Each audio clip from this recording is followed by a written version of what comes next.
So I am sewing owl eyes onto the LOVEY. I can't even say the word. LOVEY. Ideally one sews the eyes on beforehand, as I did with this one, and then sew the side seam closed. But here we have a different situation where the eye has to be added on afterwards. So I have two needles.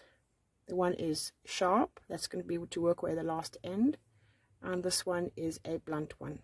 So tapestry sharp and darning needle blunt. I have a long tail from the crocheted eye.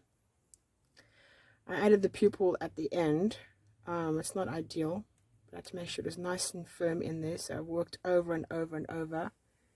Let's zoom in so I can use the light. I worked over and over and over.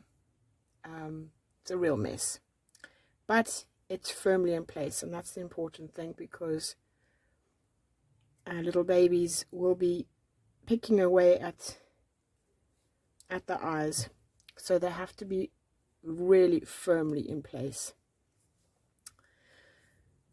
So just randomly position it, the first one and the next one. Now they're going to shift a little bit when the work has been done, so it's a bit tricky. First of all, I'm going to get this yarn in place on the edge, and then let's see more or less where the eye is going to go.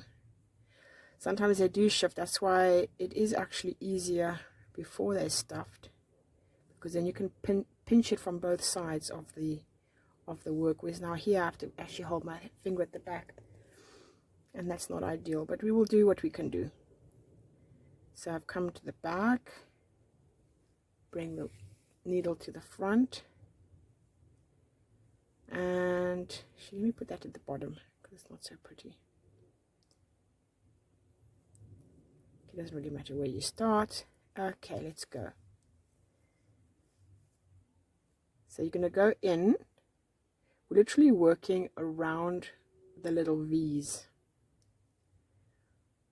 You're going to go in, and you're going to come out what would be actually underneath the disc. You see? You have to be slightly underneath the disc, because where we're working in the V is a couple of millimeters away from the edge. So you don't want to come out where the edge is. So I'm going to go in there. Now the first part is a bit twisty. When we come around the second time, it's going to be a bit easier. Okay. Just try and keep them balanced. I mean, we're balanced in the right place.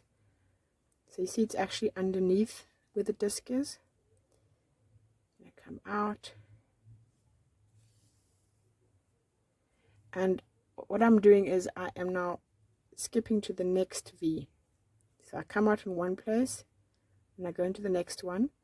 Then I go straight down into the work, bending it, coming out underneath,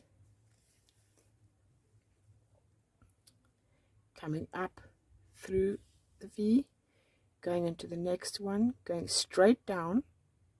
You don't want to go at an angle. If you go at an angle, you're going to be pulling the eye away. You want to go straight down and then twist the work, coming out underneath the disc. Come out through the V, go into the next one, go straight down, then twist it to come out underneath the disc. And what we are actually doing is we're just working round and round and round. Because what you'll notice is when you're coming down, going straight down, and you're coming out somewhere else, you're not coming out at the exact next one. You're coming out at about 3 V's away. And that's just fine, because we are literally just going to go round and round and round. So it's really good to have a long tail. Mine was at least 24 inches, which is about 50 centimeters. Coming out. Now this one here, instead of going straight down, because it's a bit stiff. And what I'm going to do is I'm just going to come out. Okay, make sure he's in place. And then underneath it, I'm going to go down. Exactly where the V is, I'm going to go down there. Then come across a little bit. Now you can see I'm coming a little bit further afield than where I initially was, because this is the second round. Coming up into the V. Going into the next one. Now because he's already attached, I can do it this time. Coming out. Then going exactly where I came out, I'm going to work into that white. Go a little distance.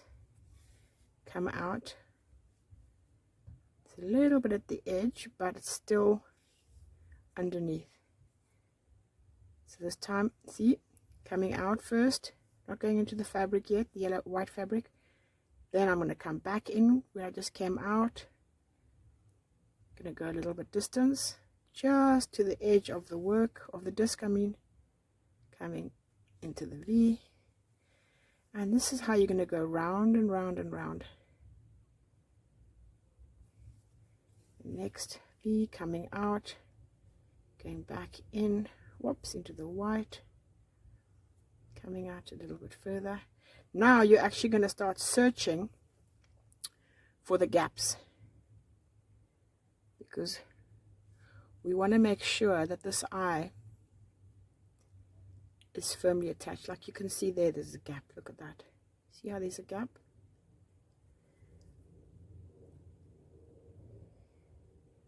Go back into the V, and you're going to try and get as close to the edge, because if you're going too far away, you're going to have the green bleeding into the white. Have a good pair of glasses on, magnifying glasses. There's no shame in needing a little bit of help. There we go.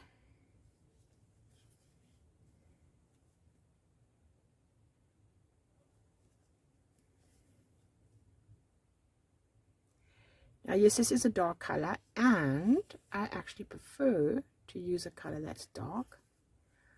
I'll show you with the white eyes. Here. See the white ones? You can actually see where the stitches are. See there? So it's not ideal. I have to make sure they were super neat.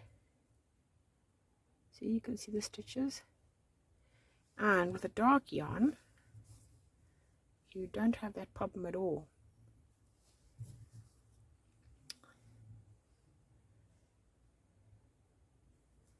Okay, let's make sure I've got the right angle. You know, just be happy to, not happy, be free to move your head around as you attach the eyes. See, that one's almost bleeding through into the white. A little tug. As I said, this is for a little person, and they have little fingers and they have little nails and they pick at things. They will pick at this. So it is to be as firm as possible. So I said, don't be shy about going around and around and around. If the eye is larger, then, for instance, sometimes you can have one row of crochet and then another row of crochet. Then ideally you would attach both layers. You have a choice of in what order you do them. If you want the eye to bulge a little bit, then attach the outer layer and then the inner layer, because it will affect how the eye lies by which layer you first attach. So I'm just gonna jump.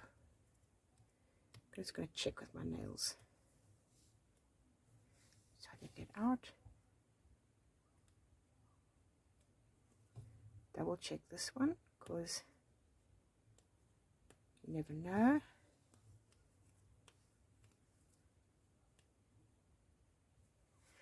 Now they seem to be firmly in place.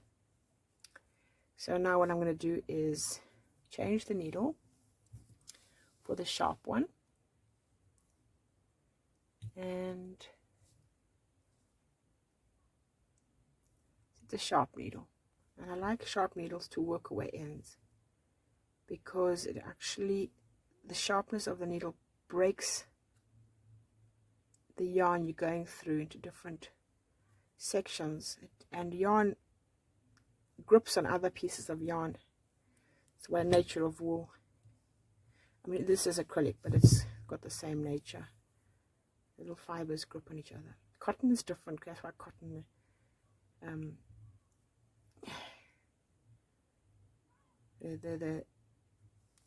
the result is different. So when I use cotton, I use a much smaller hook and needle, so that it's actually the knots created by the work is what keeps it together, the tightness of the knots. Whereas with wool, you can be quite generous, and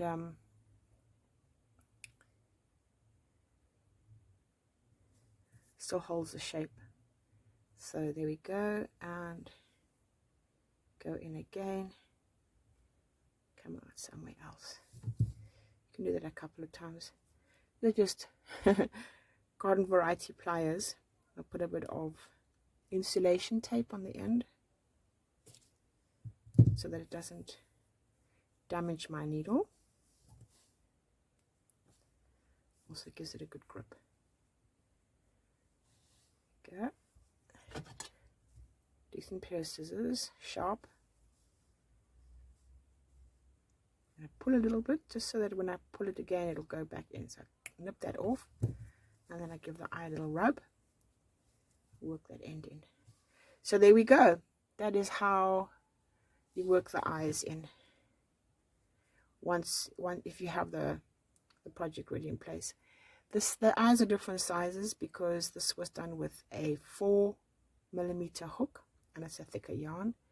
This one I was done with a 3mm hook, and also it will look different simply because they've been applied in slightly different ways, because of the fact that this one was done before it was stuffed.